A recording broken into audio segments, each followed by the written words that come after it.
Yo no les voy a exponer algo tan concreto como las experiencias anteriores, sino que más bien es como un reto epistemológico que sucedió en la realización de mi tesis doctoral, porque precisamente lo que se mencionaba del proyecto Voces Ciudadanas, que yo creé en el año 98 finales, fue un proyecto muy analógico, completamente analógico. Era un tema de participación ciudadana en asuntos de interés público a través de una asociación de medios de comunicación en las ciudades coordinados por la universidad.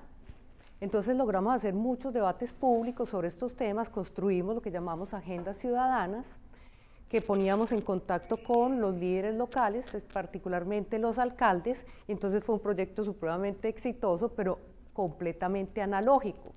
Como pasaron los años y seguimos pues haciendo capacitaciones, estuvimos incluso en Bolivia, estuvimos en Perú, haciendo capacitaciones en esta dinámica que tuvo mucha acogida con una metodología muy sólida. Cuando llega la era digital, no podíamos quedarnos quietos. Entonces era preguntarnos qué pasa con las agendas ciudadanas, cómo podemos, más bien que como plantearlo como problema es qué posibilidades tenemos en el campo de lo digital para leer de otra manera esas agendas ciudadanas que nos ayudaron en el pasado a construir agenda pública junto con los alcaldes y otros actores en las ciudades. Entonces, en ese reto, yo lo que quiero plantearles es cómo empecé a hacer una investigación sobre Twitter, tomándolo como un campo de experimentación para ver qué nos pasa con lo público. Lo público para nosotros los de ciencias sociales es un concepto muy denso, muy fuerte, muy político, que tiene que ver con cómo las sociedades son capaces de identificar sus intereses comunes y qué medidas toman para lograr conseguir esos objetivos comunes. Entonces, el reto que se me planteó es, si pasamos al escenario de Twitter, ¿qué es lo que sucede?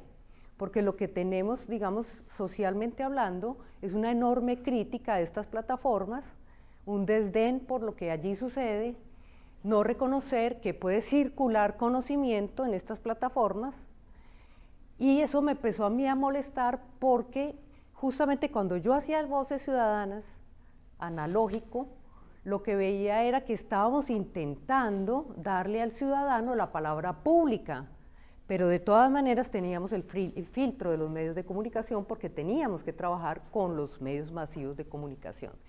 Pero ¿qué es lo que pasa? Cuando llega Twitter, Facebook, todas estas plataformas, específicamente Twitter, que todos sus contenidos son públicos, lo que estamos viendo es que se liberó el monopolio de la palabra pública. Claro, hay chismes, hay fake news, hay todo esto, pero ¿por qué nos enfocamos solamente en esa parte del problema y por qué no intentamos ver las posibilidades que se generan cuando los ciudadanos pueden compartir contenido sin pasar por el filtro de los medios de comunicación? La primera inquietud que a mí se me planteó entonces fue, ¿y ahora cuáles son los asuntos de interés público? Ahora sí vamos a poder ver en crudo y en directo qué es lo que le interesa a la gente. También con muchas preocupaciones, Justin Bieber, Lady Gaga, con los mayores números de seguidores en Twitter, pero por eso se hizo como un problema, digámoslo así, científico, reconocer qué es lo que podría ser lo público en un ámbito en donde lo público parece ser todo y nada al mismo tiempo. Entonces, mi investigación, que es pues por supuesto más teórica, yo es que lo tenía listo y no quiere... Ok, básicamente es lo público en Twitter, y aquí lo que les quiero presentar es cómo empecé o cómo se empieza usualmente a hacer este tipo de trabajo, y el gráfico nos muestra como tres áreas. Uno es el trabajo disciplinar, o sea, trabajar en mi campo de trabajo específico, en este caso sería las ciencias sociales.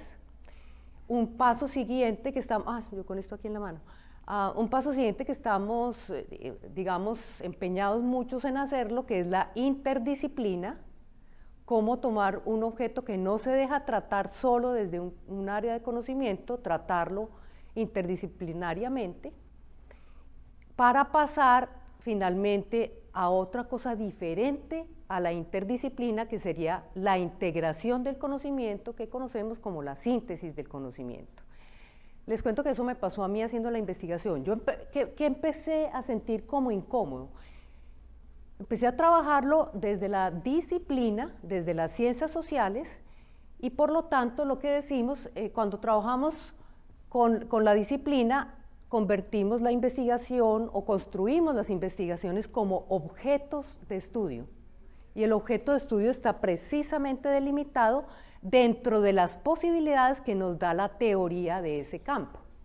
Y esa ciencia que hacemos ahí, en los objetos de estudio, es una ciencia que busca comprobar las teorías. De pronto hacerle algunos ajustes a esas teorías, pero no es lo que algunos estamos empeñados en el pleno siglo XXI, no es innovadora, es más bien reproductora del conocimiento. Lo que me sucedió a mí ahí entonces fue, estaba pensando el asunto como un objeto de estudio, ese objeto de estudio era lo público, tratable desde las ciencias sociales y de modo particular desde una teoría, la teoría más fuerte en Occidente para tratar este tema, que es la teoría de la esfera pública, particularmente la versión habermasiana de Jürgen Habermas, que ha sido, bueno, les cuento además que haciendo el estado del arte me sorprendí enormemente porque encontré que no éramos solo los latinoamericanos, porque Habermas ha tenido mucha acogida entre nosotros los latinoamericanos, sino que en pleno siglo XXI se estaba estudiando el problema de lo público en África y en Asia. Me encontré muchos artículos en los que se basaban en la teoría de la esfera pública habermasiana, para mi sorpresa. O sea. Entonces, aquí, en las ciencias sociales, particularmente la teoría de la esfera pública nos muestra que lo público es un objeto racional. Es decir, lo público es un producto de la deliberación, de la cual en un proceso de argumentación emerge el interés público. Eso es muy resumida pues, la cuestión habermasiana de lo público, pero es lo que quiero decir, y no hay tiempo, ni ya interesa tal vez, es que cuando digo que es un objeto racional, es que implica procesos de argumentación, por lo tanto procesos discursivos, de intercambios de discurso, y por eso todos los que empezaron a estudiar lo público en Twitter no encontraban lo público por ningún lado porque decían en Twitter no hay procesos de deliberación. En Twitter usted encuentra tweets individuales, pero usted no encuentra deliberación, no intercambio, argumentaciones, que bueno, usted tiene la razón, yo le expongo esta otra cosa. Todo eso que yo hice tantos años en Voces Ciudadanas, que era proceso deliberativo. Entonces ahí se empieza a encontrar un choque, no encontramos lo público, luego ¿qué hacemos? ¿Qué modificamos? O negamos por completo la posibilidad de la existencia de lo público en una plataforma como Twitter. Y la cuestión es que cuando trabajamos desde la disciplina, además, aquí lo que encontramos es una dicotomía, la dicotomía entre ciencias naturales y ciencias sociales. Y todo es una cerrazón de fronteras. Yo hago esto, usted hace esto, nosotros somos de aquí, usted de allá. Entonces esa dicotomía no permite salir de lo racional, es una apuesta demasiado racional en sí misma, ¿no? Bueno, ¿y qué pasa cuando pasamos a entenderlo como interdisciplina?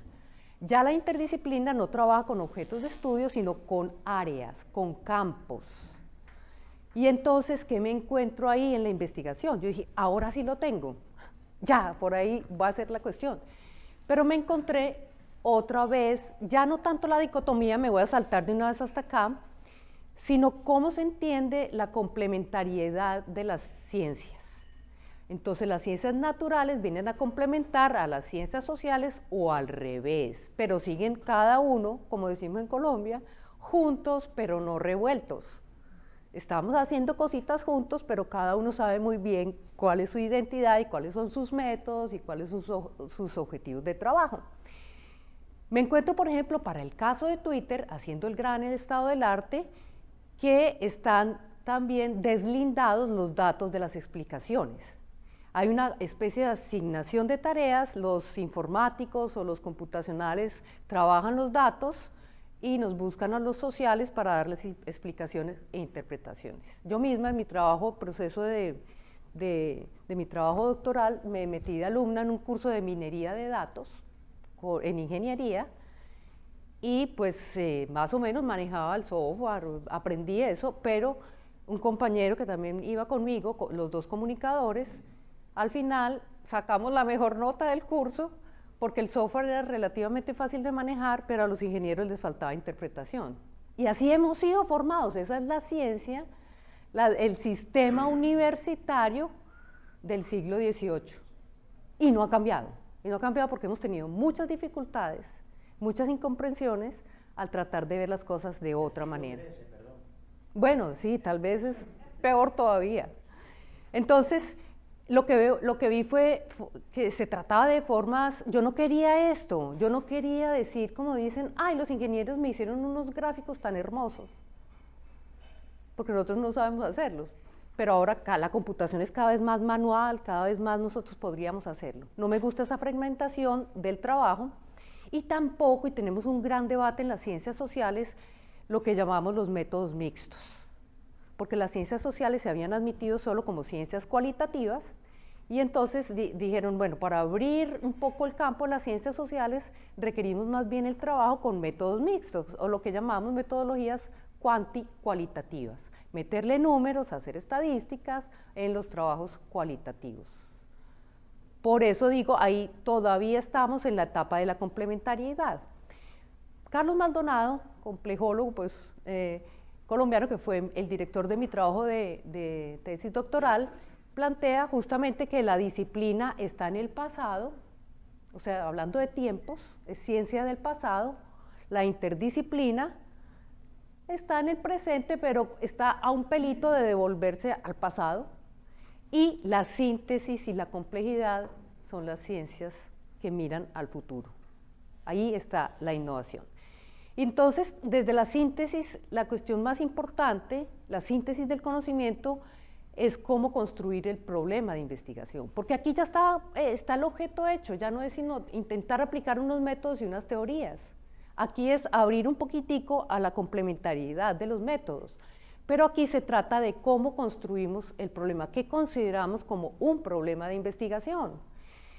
Y aunque Bruno Latour no es considerado un autor dentro del espectro de las ciencias de la complejidad, sí planteó en Ya no somos modernos, en su texto de 2007, la necesidad de eliminar la doble visión, porque aquí está una visión aislada, aquí está la doble visión, seguimos viendo así, y la idea de eliminar la doble visión es, en las palabras de Bruno Latour, la interacción entre agentes humanos y no humanos, y es precisamente lo que estamos viviendo en el siglo XXI, la interacción entre los humanos y no humanos, entre nosotros y las máquinas, la inteligencia artificial basada en esa interacción, es decir, sistemas artificiales, sistemas sociales y sistemas naturales. Y ahí tendríamos la integración. Es ni más ni menos, yo sé que todavía no lo he logrado, pero estoy al menos dando unos primeros pasos para despojarme de ese prurito, de esa defensa, de esas fronteras disciplinares, para intentar pensar de otro modo, intentar actuar de otro modo, intentar pensar que soy ingeniera, que soy cientista computacional y que voy a atraer al cientista computacional a pensar también lo social y al final vamos a pensar juntos. O sea, aquí estamos hablando de una construcción holística del problema, no es la aplicación después de un método. Incluso ayer estuvo muy interesante porque en la mesa en la que presenté algo un poquito diferente a esto, pero era pues más la propuesta concreta, alguien me decía que no lograba ver la diferencia de lo planteado porque nosotros hacíamos lo cualitativo y los computacionales hacían los números. Yo dije, precisamente es lo que estoy señalando como un error y ya les voy a mostrar por qué. Entonces, la pregunta es, cuando yo iba a estudiar lo público en Twitter, ¿qué clase de problema es? ¿Qué tipo de problema es? ¿Es de ciencias sociales? Llegué a la conclusión de que no. Hoy, ahí, para verlo en Twitter, no era un problema de ciencias sociales, pero tampoco era un problema de ciencia computacional, porque también hice un estado del arte paralelo desde ahí. Y la síntesis más ajustada que realmente encontré es esta: la ciencia social computacional, que era algo que ya se estaba poniendo, es como considerado una ciencia emergente, Me baso en el planteamiento fundamental de, bueno, el Manifiesto de Ciencia Social Computacional de 2012, es interesante, de Conte et al., y en Ciofi Revilla 2014. Ciencia Social Computacional, qué maravilla. Una ciencia social que no deja de ser social, ni deja de ser ciencia, pero que al mismo tiempo es capaz de ser computacional. Ya Peijels nos había dicho que era el punto de vista computacional para investigar, es algo muy importante. Computar no es solamente mover cosas ahí, sino es también un lenguaje, es un modo de comprensión de la realidad. Entonces lo que hice en ese trabajo fue la trayectoria de la investigación, es cómo se ha estudiado el tema de lo público en Twitter con la teoría de la esfera pública, cómo se ha estudiado eso mismo desde la ciencia computacional, señalar las limitaciones de los dos enfoques y en la invitación a pensar de otra manera desde la ciencia social computacional. Entonces, lo que hice, y creo haber hecho, es un tránsito del objeto al problema. Empecé a hacerlo como objeto y a codazo limpio traté de convertirlo en problema, y fíjense que no estoy proponiendo un concepto, eso haría uno como ciencias sociales, voy a proponer una nueva teoría, un nuevo concepto de lo público, por ahí no es. Lo que intento es trazar un marco que permita trabajar los asuntos de interés público como un recurso emergente. Hay información que podemos hacer que emerja de ahí, de los tweets individuales, a partir de la construcción o configuración de redes semánticas complejas, además de sus dinámicas asociadas. Las dinámicas que suceden en Twitter son muy importantes para este trabajo. De lo que se trata entonces es una red de comunicación en la que están entretejidos los humanos y los no humanos. Yo tuiteo lo que tuiteo, pero la plataforma es una plataforma sociotécnica. Entonces interactúan humanos, máquinas, plataformas y algoritmos, con especial énfasis en los algoritmos, que son los que nos permiten hacer unas cosas, nos cierran otras posibilidades, pero siempre pensé y pienso y creo que los algoritmos no siempre están en contra de nosotros. Hay toda una crítica en este tema de que nos gobiernan los algoritmos, nos dejan ver solo lo que quieren que veamos, nos cierran. Bien, y esos algoritmos los hicieron los ingenieros, los computacionales, lo que quieran, y se pueden hacer otros, sí se pueden hacer otros. Yo descubrí en todo este trayecto, por ejemplo, un algoritmo de recomendación de qué hacer en caso de terremotos en Japón. O sea, como un Amazon recomendando qué computador nuevo va a comprar ya que navegó en esto, le muestra a entrenar un conjunto de datos del último terremoto y montar un sistema de recomendaciones de acciones para el ciudadano en caso de emergencia. Entonces, todo esto se basa en el trabajo del procesamiento del lenguaje natural y, para mí, muy importante, las dinámicas de interacción de los ciudadanos que emergen. Insisto mucho en la palabra emergente porque eso es lo que nos permite salir del objeto de estudio para ir a ver qué se puede realmente descubrir. Muy rápidamente, porque no creo que sea tan específico, me interesa aquí sobre esto, es señalar que las limitaciones del enfoque de la esfera pública me mostraron una visión muy negativa. Absolutamente no hay nada que rescatar de lo público, es una fragmentación en Twitter, hay una pérdida del marco común. Por supuesto no hay ni discurso ni deliberación, por lo tanto esta es la visión que dice las tecnologías de información y comunicación impiden literalmente la esfera pública. Y hay otras dos que replantean el concepto de lo público. Hay unos optimistas, donde yo por supuesto estaba al principio, optimistas. Por fin llegó la hora de la participación ciudadana, por fin no vamos a tener que pedir permiso en un periódico para hablar, por fin vamos a podernos coordinar los ciudadanos a través de estas plataformas, pero esto, si se fijan, es más de lo mismo. Sí, hay una pluralización, de pronto hay más usuarios planteando asuntos, pero es como mejorar lo mismo que teníamos, y no está mal, pero ¿es eso lo que queremos hacer? Yo no. Está bien, usémoslo, pero pensemos de otra manera. Y están los reformistas que dicen que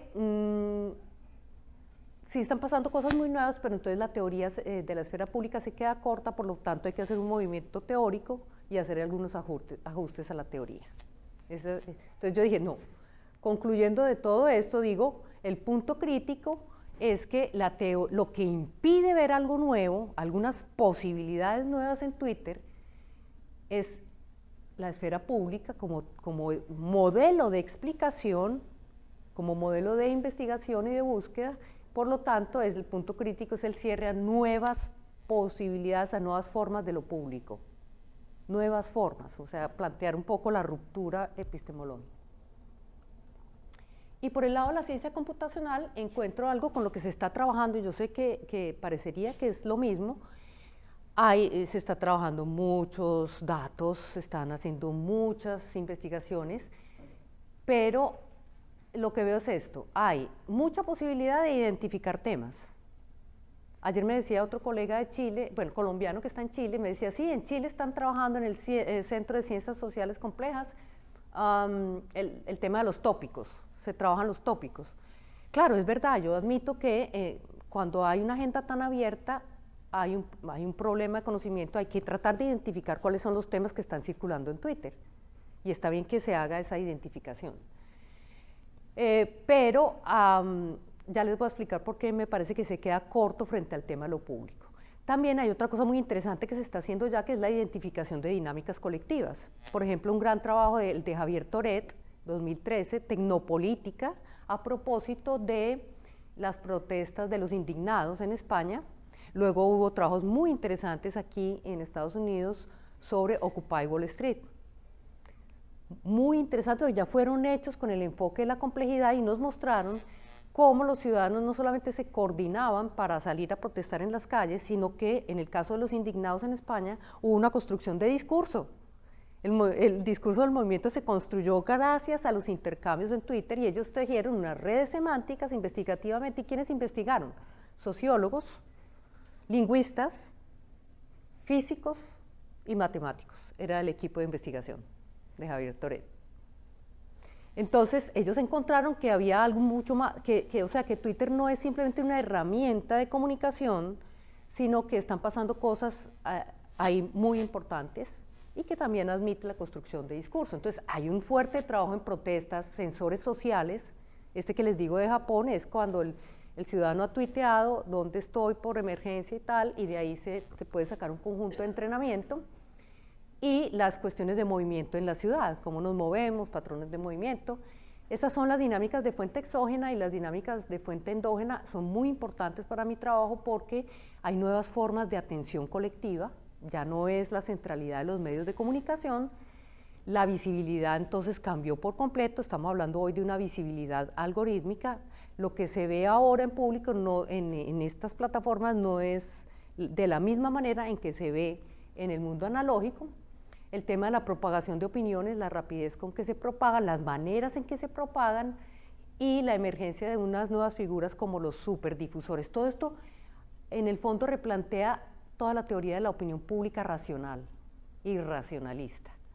La replantea. Ya el líder no es el prominente políticamente hablando, hay otras cuestiones ahí.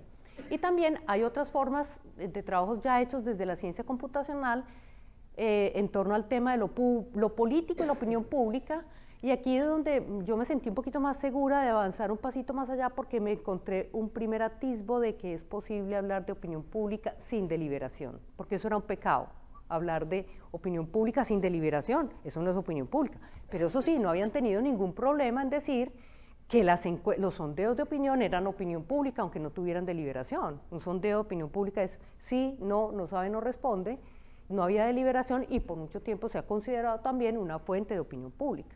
Entonces yo me puse así y dije, si ya existía esa otra, ¿por qué no se admite en Twitter que haya formas de opinión pública sin deliberación, una forma diferente de opinión pública? Entonces, para resumir esa parte, las limitaciones de la ciencia computacional, a mi juicio, en este tema, es que están simplificando dinámicas sociales complejas, y ahí es donde tenemos que dar los grandes debates, sin separaciones, a mi juicio. Por ejemplo, el tema del consenso, el tema de la polarización de opiniones, ha sido para mí perversamente mal trabajado. En tema de elecciones, se hacen investigaciones sobre Twitter en campañas electorales, y la conclusión es que se hacen unos clústeres poco conectados. Conclusión cualitativa, polarización de opiniones, eso es negativo, no se conectan, no hablan. por favor, en elecciones, ¿de qué se trata? Estamos compitiendo entre ideas rivales y los seguidores de una idea son los opositores de la otra. No tienen demasiado interés en comentar, sino en mantener, en periodo electoral, es una trampa hacer este tipo de investigaciones para concluir que Twitter solo produce polarizaciones. Pero eso obedece a una simplificación. Para mí es el primer estadio de unos estudios que por ahora están más del lado de los computacionales, con poco peso social en la construcción de esas investigaciones, porque para nosotros son conceptos muy complejos. Controversia, polarización, formación del consenso, son temas muy complejos de las, digamos, dinámicas sociales que no pueden ser abordados de manera tan cruda. Por eso es que necesitamos la integración del conocimiento. Aquí tengo un debate un poquito más técnico. He visto en el estado del arte las ontologías de dominio, creo que ahí deberíamos participar los sociales junto a los ingenieros, porque esto no es solo un tema de redes de palabras, sino que hay dinámicas insertas. ¿Cómo hacemos para trabajar eso? En eso estoy, en este momento, en el semestre entrante voy a comenzar una investigación específica sobre eso. Y bueno, lo que les comentaba de las ciencias sociales, estudiar la ampliación de la participación era solamente la punta del iceberg, y estudiar las dinámicas clásicas como la deliberación impide ver otras posibilidades. Uy, esto siempre se me descuadró todo. Bueno, esto implica varios desplazamientos epistemológicos que se dicen muy fácil, pero son muy difíciles, de entender la movilización como ser movilizados por otros políticamente para una acción coordinada al movimiento que significa que el ciudadano hoy puede movilizarse por sí mismo tuiteando, de la coordinación clásica de la acción política como la de Charles Tilly a la sincronización. Yo sostengo este trabajo desde la sincronización o la confluencia de tweets y no de la coordinación, porque los que tuitean no se conocen, pero se pueden extraer de ahí redes semánticas, de grupos a agrupaciones, no sé qué se hizo. Se pasó para acá. El tránsito de grupos a agrupaciones, o sea, reventar la teoría de grupos para pensar que en las agrupaciones volátiles, efímeras, hay posibilidad de conocimiento, de la producción de lo público a la emergencia de lo público, de las agendas que circulaban por los medios al estudio de los flujos de datos, de la famosísima función de los medios de comunicación que era el gatekeeping, o sea, los filtros de qué era lo que deberíamos conocer los ciudadanos, a la curación distribuida, y de los líderes de opinión a los superdifusores. El líder de opinión, que era la notoriedad política, a personas muy bien conectadas. Por cierto, en muchas investigaciones se ha mostrado que más importante que los seguidores son las redes de seguidores. Entre los seguidores en Twitter se tejen unas redes que son potencialmente un trabajo de estudio muy interesante. Me voy a saltar esto porque creo que estoy mal de tiempo, moderadora. Un poquito.